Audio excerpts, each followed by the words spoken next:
कैलाश यात्रा। भारत में आस्था एक बड़ी भावना है। कई धर्म और उनसे जुड़े अनगिनत धर्मस्थल, जो न सिर्फ इतिहास को अपने अंदर समेटे हैं बल्कि जिनकी मान्यता लाखों करोड़ों लोगों को जीवन पथ दिखाती है। रहस्यों से भरे कुछ जगहें ऐसी भी हैं जहां जा तो सकते हैं, लेकिन ये यात्रा हर किसी के बस की बात नहीं है। ऐसी ही एक रोमांच और चुनौतियों से भरपूर यात्रा है आदि कैलाश पर्वत की। इस यात्रा में चुनौतियां भी हैं, रोमांच भी है और साथ ही बेहद खूबसूरत रास्तों से गुजरने का अनुभव भी। आज आपको आदि कैलाश यात्रा से जुड़ी हर बात बताएंगे ताकि आप जाना चाहें तो अपना सफर आराम से शुरू कर सकें। करीब 6000 मीटर की ऊंचाई पर मौजूद आदि कैलाश को छोटा कैलाश भी कहा जाता है। उत्तराखंड में मौजूद आदि कैलाश पर्वत तिब्बत के कैलाश मानसरोवर जितना ही खूबसूरत और प्राकृतिक नजारों के बीच मौजूद है। खास बात यह कि अगर कैलाश मानसरोवर जाना है तो यात्रियों को इसी रास्ते से होकर गुजरना होता है। उत्तराखंड के खूबसूरत जिले पिथौरागढ़ के सीमांत इलाके धारचूला से इस यात्रा की शुरुआत होती है। सड़क के रास्ते से आप धारचूला से तवाघाट पहुंचते हैं और यहीं से आदि कैलाश के लिए ट्रैकिंग की शुरुआत हो जाती है। थोड़ा ही सफर करने के बाद आपको नेपाल के अपी पर्वत की झलक दिखने लगती है। इस यात्रा का असली रोमांच शुरू होता है उस वक्त जब आप छियालिक चोटी पर पहुंचते हैं।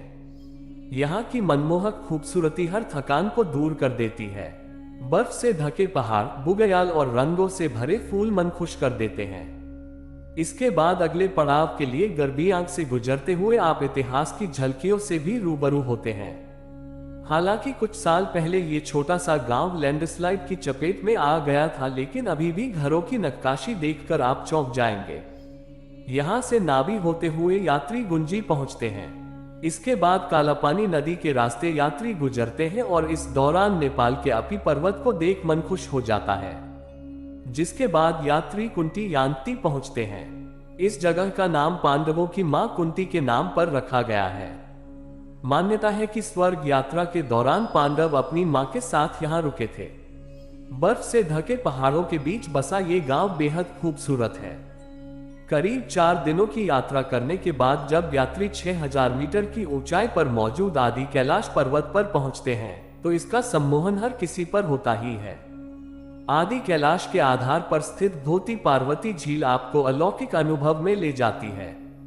कैसे और कब जाएं? उत्तराखंड में देहरादून या फिर पंतनगर तक आप फ्लाइट या ट्रेन के रास्ते जा सकते हैं। इसके बाद पिथौरागढ़ के धारचूला तक आपको पूरा रास्ता सड़क मार्ग से ही तय करना होगा। वहां से ट्रैकिंग की शुरुआत हो जाती है। सर्दियों और बरसात के मौसम में ये यात्रा संभव नहीं होती।